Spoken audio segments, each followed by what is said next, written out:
शांति। आज है 1 जनवरी 2024। सभी को नए साल की हार्दिक शुभकामनाएं। आज मीठे बाबा कह रहे हैं, मीठे बच्चे तुम राज ऋषि हो। क्या है हम? राज ऋषि।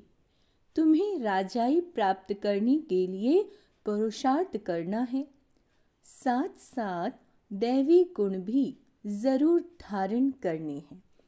अच्छा, दैवी गुण कौन से होते हैं? शॉर्ट में बताएंगे।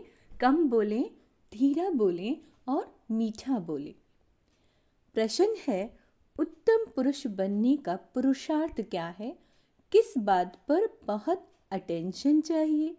उत्तर, उत्तम पुरुष बनना है तो पढ़ाई से कभी रूठना नहीं। पढ़ाई से लड़ने झगड़ने का ताल्लुक ही नहीं। पढ़ेंगे लिखेंगे होंगे नवाब, है ना? इसीलिए बाबा कहते हैं, सदा अपनी उन्नति का ख्याल रहे, चलन पर बहुत अटेंशन चाहिए। देवताओं जैसा बनना है तो चलन बड़ी रॉयल चाहिए। बहुत बहुत मीठा बनना है। मुख से ऐसे बोल निकले जो सबको मीठे लगे, किसी को दुख ना हो। ओम शांति। मीठे मीठे रूहानी बच्चों प्रति बाप बैठ समझाते हैं और पूछते हैं कि आपकी बुद्धि का ठिकाना कहाँ है?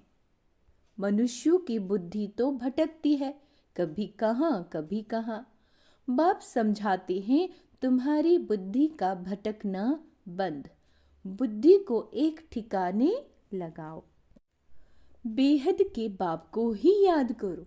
इसे अंडरलाइन करेंगे। सिर्फ बेहद के बाप को ही याद करो, यह तो रूहानी बच्चे जानते हैं। अब सारी दुनिया तमो प्रधान है, आत्माएं ही सतो प्रधान थी। नंबरवार पुरुषार्थ अनुसार अब तमो प्रधान बनी है। फिर बाप कहते हैं, सतो प्रधान बनना है, इसीलिए अपनी बुद्धि को बाप के साथ लगाओ। अब वापस जाना है और कोई को भी पता नहीं कि हमको वापस घर जाना है। जिसको डायरेक्शन मिलते हो कि बच्चे मुझ बाप को याद करो, कितनी सहज बात समझाते हैं शिव बाबा। सिर्फ बाप को याद करो तो तुम्हारे विकर्म विनाश हो जाएंगे। बाबा कहते, और कोई ऐसे समझा न सके, बाप ही समझाते हैं। जिसमें प्रवेश किया वह भी सुनते हैं। पतित से पावन बनने की और उस पर चलने की सबसे अच्छी मत बाप देते हैं। बाबा कहते हैं, बच्चे तुम ही सतो प्रधान थे, अब फिर बनना है। तुम ही आदि सनातन देवी देवता धर्म के थे, फिर 84 जन्म भोग कौड़े मिसल बन पड़े हो। तुम हीरे मिसल थे, अब फिर बनना है। बाबा बहुत सिंपल बात सुनाते हैं कि अपने को आत्मा समझो। आत्माओं को ही वापस जाना है, शरीर तो नहीं जाएगा। बाप के पास खुशी से जाना है। बाप जो श्रीमत देते हैं उससे ही तुम श्रेष्ठ बनेंगे। पवित्र आत्माएं मूल वतन में जाकर फिर आएंगी तो नया शरीर लेंगी। यह तो निश्चय है ना, तो फिर वही तात लगी रहे। बाबा कहते हैं, दैवी गुण भी धारण करनी है तो बहुत फायदा होगा। स्टूडेंट जो अच्छी पढ़ाई पढ़ते हैं वही ऊंचा पद पाते हैं। यह भी पढ़ाई है। तुम कल्प कल्प ऐसे ही पढ़ते हो, बाप भी कल्प कल्प ऐसे ही पढ़ाते हैं। जो टाइम पास हुआ वह है ड्रामा। ड्रामा अनुसार ही बाप की और बच्चों की एक्ट चली। बाबा राय तो ठीक देते हैं ना। बच्चे कहते हैं, बाबा हम आपको घड़ी घड़ी भूल जाते हैं। यही तो माया के तूफान है। माया दीवा बुझा देती है। बाप को क्षमा भी कहते हैं। क्या कहते हैं बाबा को? क्षमा। सर्वशक्तिवान अथॉरिटी भी कहते हैं। जो भी वेद शास्त्र हैं सबका सार बतलाते हैं। वह नॉलेजफुल हैं। सृष्टि के आदि मध्य अंत का राज समझाते हैं। यह ब्रह्मा बाप भी कहेंगे, हम बच्चों को समझाते हैं। बाप कहेंगे, तुम बच्चों को समझाता हूँ। उसमें यह ब्रह्मा भी आ जाता है। बाबा कहते, इसमें मूंझने की बात नहीं, यह है बहुत सहज राजयोग। तुम राज ऋषि हो। ऋषि पवित्र आत्मा को कहा जाता है। तुम्हारी जैसा ऋषि तो कोई हो ना सके। आत्मा को ही ऋषि कहा जाता है, शरीर को नहीं कहेंगे। आत्मा है ऋषि, राज ऋषि। राज्य कहाँ से लेते हैं? बाप से लेते हैं ना। तो तुम बच्चों को कितनी खुशी रहनी चाहिए। हम शिव बाबा से राज्य भाग्य ले रहे हैं। बाप ने स्मृति दिलाई है, तुम विश्व के मालिक थे। बाबा हमें क्या याद दिला रहे हैं कि बच्चे तुम विश्व के मालिक थे, फिर पुनर्जन्म लेते लेते नीचे उतरते आए हो। देवताओं के चित्र भी हैं। मनुष्य समझते हैं यह ज्योति ज्योत समा गए। अब बाप ने समझाया, एक भी मनुष्य ज्योति ज्योत नहीं समाता। कोई भी मुक्ति जीवन मुक्ति पा नहीं सकते। तो सारा दिन अंदर में बच्चों के विचार चलने चाहिए। जितना याद में रहेंगे उतना खुशी होगी। पढ़ाई पढ़ाने वाला देखो कौन है? श्री कृष्ण को लॉर्ड कृष्णा भी कहते हैं। भगवान को कभी लॉर्ड नहीं कहेंगे, उनको गॉड फादर ही कहते हैं। वह है हेवनली गॉड फादर। तुमको अब दिल से लगता है कि वही हेवनली गॉड फादर हेवन यानी कि देवी राजधानी स्थापन कर रहे हैं। सतयुग में दूसरा कोई धर्म था ही नहीं। चित्र भी इन देवताओं के हैं। उनको ही आदि सनातन देवी देवता कहा जाता है। यह विश्व के मालिक थे। बाबा कहते, उन्हों को कहेंगे सतयुगी, तुम हो संगम युगी। तुम जानते हो बाबा हमको राइटियस बनाते हैं, तुम राइटियस बनते जाते हो। विकारी को अनराइटियस कहा जाता है। यह देवताएं पवित्र हैं। लाइट भी पवित्रता की दिखाई है। अनराइटियस माना एक भी कदम राइट नहीं। शिवालय से उतर वैशाल्य में आ जाते हैं। यह बातें नया कोई समझ न सके जब तक तुम उनको बाप का परिचय अच्छी तरह से ना दो कि वह है हेवनली गॉड फादर। हेवन और हेल दोनों अक्षर हैं। बाबा कहते, सुख और दुख, स्वर्ग और नर्क। तुम जानते हो भारत में सुख था, अभी दुख है। फिर बाप आकर सुख देते हैं। अब सुख का समय समाप्त होना है। किसका? दुख का। बाबा बच्चों के लिए सुख की सौगात ले आते हैं, सबको सुख देते हैं। तब तो सब उनकी बंदगी करते हैं। सन्यासी उदासी भी तपस्या करते हैं, उनको भी कोई ना कोई आश जरूर रहती है। सतयुग में ऐसी कोई बात नहीं, वहाँ और कोई धर्म वाले होते ही नहीं। तुम तो अब पुरुषार्थ कर रहे हो नई दुनिया में जाने के लिए। जानते हो वह है सुख धाम, वह है शांति धाम, यह है दुख धाम। तुम अभी संगम पर हो। उत्तम पुरुष बनने के लिए पुरुषार्थ कर रहे हो। पुरुषार्थ बहुत अच्छी रीति करना है। बाबा कहते, पढ़ाई से कभी रूठना नहीं है। कोई से अनबनी होती है, कोई सी भी आत्मा से यदि आपकी अनबन होती है तो पढ़ाई नहीं छोड़नी चाहिए। पढ़ाई से लड़ने झगड़ने का ताल्लुक नहीं। बाबा कहते पढ़ेंगे लिखेंगे होंगे नवाब, लड़ेंगे झगड़ेंगे तो नवाब कैसे बनेंगे। फिर तमो प्रधान चलन हो जाती है। कैसी चलन हो जाएगी फिर? तमो प्रधान। हर एक को अपनी उन्नति का ख्याल करना है। बाप कहते हैं हे आत्माएं, बाप को याद करो तो विकर्म विनाश होंगे और दैवी गुण भी धारण करने हैं। अगर लक्ष्मी नारायण जैसा बनना है तो बाप ने ही उन्हों को भी ऐसा बनाया। अब बाप कहते हैं तुम ही यह राज्य करते थे, अब फिर तुमको ही बनना है। राजयोग बाप संगम पर ही सिखलाते हैं। तुम कल्प कल्प यह बनते हो, ऐसे नहीं सदैव कलयुग ही चलता रहेगा। कलयुग के बाद सतयुग, यह चक्र फिरता है जरूर। सतयुग में मनुष्य कम थे, अब फिर जरूर कम होने चाहिए। यह तो सहज समझने की बातें हैं। बीती हुई कहानी सुनाते हैं।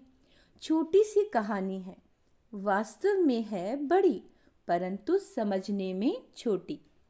84 जन्मों का राज है, तुमको भी आगे मालूम नहीं था, अब तुम समझते हो। हम पढ़ रहे हैं, यह है संगम युग की पढ़ाई। अब ड्रामा का चक्र फिरकर आता है, फिर सतयुग से लेकर शुरू होगा। यह पुरानी सृष्टि को बदलना है। कलयुगी जंगल का विनाश होगा, फिर सतयुगी फूलों का बगीचा होगा। फूल दैवी गुण वाले को कहा जाता है, कांटा असुरी गुण वाले को कहा जाता है। अपने को देखना, मेरे में कोई अवगुण तो नहीं है।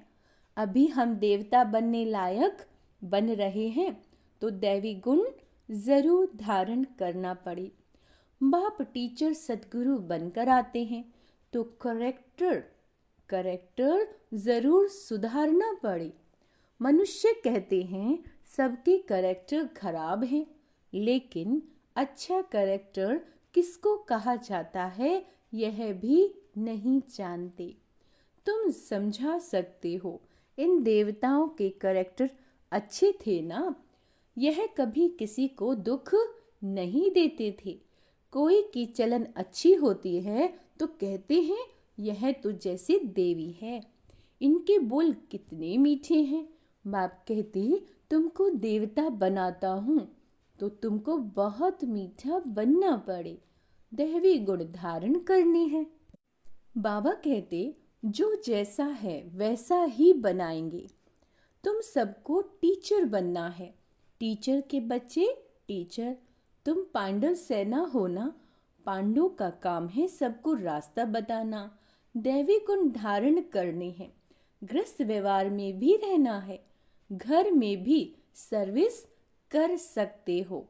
जो आएंगे टीच करते रहेंगे, पढ़ाते रहेंगे। ऐसे बहुत हैं जो अपने पास गीता पाठशाला खोल बहुतों की सर्विस करते रहते हैं। ऐसे नहीं कि यहाँ आकर बैठना है। कन्याओं के लिए तो बहुत सहज है, मास 2 चक्र लगाया फिर गए घर। घर का संन्यास तो नहीं करना। तुमको घर से बुलावा आता है तो जाते हो, तुमको मना नहीं है। इसमें कोई घाटे की कमी की बाबा कहते बात नहीं है, और ही उमंग आएगा। हम भी अभी होशियार हुए हैं, घर वालों को भी आप समान बनाकर साथ ले जाएंगे। ऐसे बहुत हैं जो घर में रहकर भी सर्विस करते हैं तो होशियार हो जाते हैं। बाप मुख्य बात समझाते हैं कि अपने को आत्मा समझो और मुझ बाप को याद करो। अपनी उन्नति करनी है। घर में रहने वालों की यहाँ रहने वालों से भी अच्छी उन्नति हो सकती है। तुमको कभी मना नहीं की जाती है कि घर में नहीं जाओ। उन्हों का भी बाबा कहते कल्याण करना है। जिनको कल्याण करने की आदत पड़ जाती है वह रह नहीं सकते। ज्ञान और योग पूरा है तो कोई भी बेइज्जती नहीं कर सकते। यदि ज्ञान और योग पूरा है तो योग नहीं है, योग नहीं है तो माया भी थप्पड़ लगाती है। तो घर गृहस्थ में रहे कमल फूल समान पवित्र जरूर बनना है। तो क्या करना है? योग पर बहुत ध्यान देना है और मुरली पर भी। तो बाबा कहते तो माया का थप्पड़ से बच जाएंगे। तो बाबा कहते हैं घर गृहस्थ में रहे कमल फूल समान पवित्र जरूर बनना है। बाबा तो फ्रीडम देते हैं, भल घर में भी रहो, सब यहाँ आकर कैसे रहेंगे। जितने आते हैं उन्हों के लिए उतने मकान आदि बनाने पड़ते हैं। कल्प पहले जो कुछ हुआ है वह रिपीट होता रहेगा। बच्चे भी वृद्धि को पाते रहेंगे। ड्रामा बिगर कुछ होने का नहीं। क्या कह रहे हैं बाबा? ड्रामा बिगर कुछ होने का नहीं है। यह जो लड़ाइयाँ आदि लगती हैं, इतने मनुष्य आदि मरते हैं, यह सब ड्रामा में नूंद है। जो पास्ट हुआ वह फिर रिपीट होगा। जो कल्प कल्प समझाया है वही अब भी समझाऊंगा। मनुष्य भल क्या भी विचार करें, मैं तो वही पार्ट बजाऊंगा जो मेरा नूंधा हुआ है। ड्रामा में कम जायज़ती हो नहीं सकता। जो कल्प पहले पढ़े थे वही पढ़ेंगे। हर एक की चलन से साक्षात्कार भी होता रहता है। यह क्या पढ़ते हैं, क्या पद पाएंगे, अच्छी सर्विस करते हैं। समझो अचानक एक्सीडेंट हो जाता है तो जाकर अच्छे कुल में जन्म लेंगे, बहुत सुखी रहेंगे। जितना सुख बहुतों को दिया है उतना उनको भी मिलेगा। यह कमाई कभी जाती नहीं है। सतयुग में तो जहाँ जीत वहाँ जन्म होगा। बहुतों को सुख दिया होगा तो golden spoon in the mouth. क्या होगा? Golden spoon in the mouth मिलेगा। उससे कम तो सिल्वर, उससे कम तो पीतल का मिलेगा। समझ में तो आता है ना कितना हमारा योग है। राजा रानी प्रजा सब बनने वाले हैं। अच्छी रीति नहीं पढ़ेंगे, दैवी गुण धारण नहीं करेंगे तो पद कम हो जाएगा। अच्छे व बुरे कर्म जरूर सामने आते हैं। आत्मा को मालूम है हम कहाँ तक सर्विस कर रहे हैं। अगर अब शरीर छूट जाए तो क्या पद पाएंगे? अभी तुम पढ़कर सुधर रहे हो। कोई तो बिगड़ते भी हैं तो कहेंगे इनकी तकदीर में नहीं है। बाबा तो कितना उच्च बनाते हैं, साईं के घर से कोई खाली न जाए। अभी साईं तुम्हारे सम्मुख है। कोई को तुम 2 अक्षर भी सुनाओ, वह भी प्रजा में आएंगे जरूर। देवी देवता धर्म वाले अब तक आते रहते हैं, परंतु अब पतित होने के कारण अपने को हिंदू कहलाते हैं। तुम्हारी बुद्धि में ये ज्ञान ऐसे है जैसे बाबा के पास है। बाप ज्ञान का सागर है। बतलाते हैं यह हिस्ट्री ज्योग्राफी कैसे रिपीट होती है। टीचर भी स्टूडेंट की पढ़ाई से जान जाते हैं कि यह कितने मार्क्स में पास होंगे। हर एक खुद भी जानते हैं। कोई दैवी गुणों में कच्चे हैं, कोई योग में कच्चे हैं, कोई ज्ञान में कच्चे हैं। कच्चे होने से नापास हो जाएंगे। ऐसे भी नहीं आज कच्चे हैं कल पक्के नहीं हो सकते। गैलप करते रहेंगे। खुद भी फील करते हैं हम जहाँ तहाँ से फेल हो आते हैं। फलाने हमसे होशियार हैं, सीख कर होशियार भी हो सकते हैं। अगर देह अभिमान होगा तो फिर क्या सीख सकेंगे। मैं आत्मा हूँ, यह तो एकदम पक्का कर दो। देखो बाबा ने आज क्या कहा है कि मैं आत्मा हूँ, ये एकदम पक्का कर दो। बाप ने स्मृति दिलाई है। बाप कहते हैं मुझे याद करो तो विकर्म विनाश होंगे, फिर दैवी गुण धारण होंगे। अपनी नब्ज देखनी है कि मैं कहाँ तक लायक बना हूँ। तुम अभी सृष्टि के आदि मध्य अंत का ज्ञान ले रहे हो। यह राजयोग की नॉलेज सिवाय बाप के कोई सिखला ना सके। बच्चे सीखते रहते हैं। बच्चे पूछते हैं, हमारे कुल के ब्राह्मण कितने हैं? यह पूरा पता कैसे पड़े? आते जाते रहते हैं, अभी नए नए भी निकलते रहते हैं। अच्छा, मीठे मीठे सिक्के लदे बच्चों प्रति माता पिता बाप दादा का याद प्यार और गुड मॉर्निंग। रूहानी बाप की रूहानी बच्चों को नमस्ते। हम रूहानी बच्चों की रूहानी बाप दादा को याद प्यार, गुड मॉर्निंग, नमस्ते मीठे बाबा, शुक्रिया बाबा, शुक्रिया। धारणा के लिए मुख्य सार।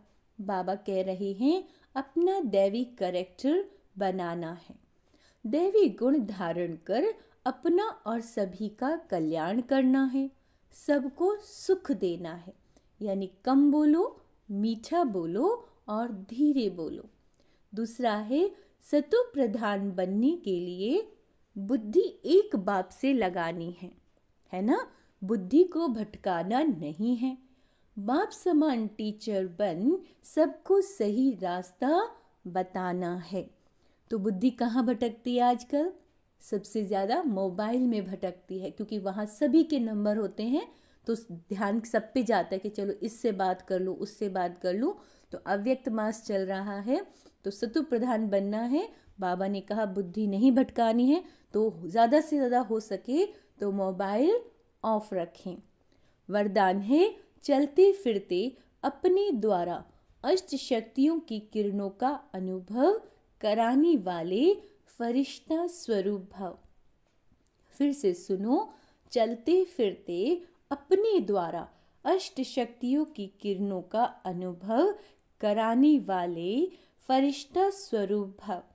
जो बहुत कीमती, बहुमूल्य, बेदाग डायमंड होता है, उसे लाइट के आगे रखो तो भिन्न भिन्न रंग दिखाई देते हैं। ऐसे जब आप फरिश्ता रूप बनेंगे तो आप द्वारा चलते फिरते अष्ट शक्तियों की किरणों की अनुभूति होगी। ये बात अच्छे से समझ में आई कि जब आप फरिश्ता बनेंगे तो आपसे चलते फिरते अष्ट शक्तियों की किरणों की सभी को अनुभूति होगी।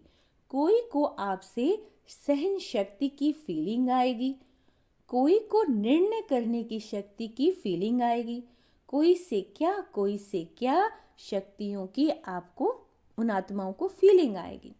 स्लोगन है, प्रत्यक्ष प्रमाण वह है, प्रत्यक्ष प्रमाण वह है जिसका हर कर्म सभी को प्रेरणा देने वाला है। जनवरी 2024 अव्यक्त मास के लिए विशेष पुरुषार्थ की पॉइंट्स आज आई हैं।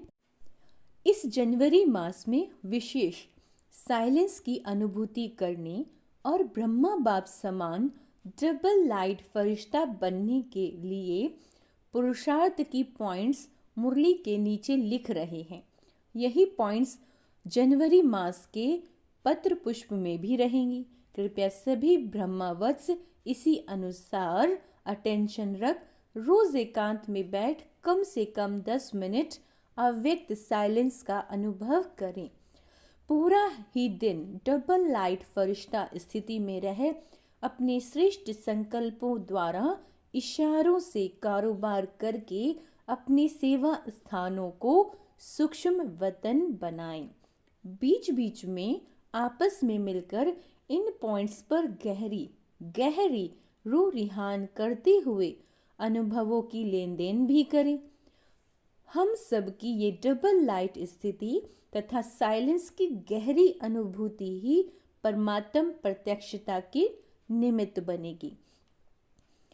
अव्यक्त साइलेंस द्वारा डबल लाइट फरिश्ता स्थिति का अनुभव करो। संगम युग की विशेष शक्ति साइलेंस की शक्ति है। ध्यान देंगे, है ना? मोबाइल को बाबा ने क्यों एक तरफ रखवाया है? क्योंकि मोबाइल हमारी एनर्जी को खींच लेता है। अगर हम मुख से मौन है लेकिन उसके अंदर हम मोबाइल में देख रहे हैं तो वो साइलेंस नहीं रहेगा। तो प्लीज़ सभी से अनुरोध है, मोबाइल से ज़्यादा डिटैच रहें। बाबा कहते हैं साइलेंस में रहने से डबल लाइट फरिश्ता स्थिति सहज बन जाती है। बहुत अच्छा अनुभव है साइलेंस का। इस स्थिति में कोई भी कार्य का बोझ नहीं रहता। इसके लिए कर्म करते बीच बीच में निराकारी और फरिश्ता स्वरूप के ड्रिल करते रहो। जैसे ब्रह्मा बाप को साकार रूप में देखा, डबल लाइट फरिश्ता रहे, है ना। कोई भी परिस्थिति आती थी तो बाबा कैसे रहते थे, एकदम हल्के, एकदम लाइट, कोई संकल्प नहीं। साइलेंस की स्थिति द्वारा सेकंड में बच्चों को नज़र से निहाल किया, यानी बहुत पॉजिटिविटी में रहे। ऐसे फॉलो फादर करो तो सहज ही बाप समान बन जाएंगे।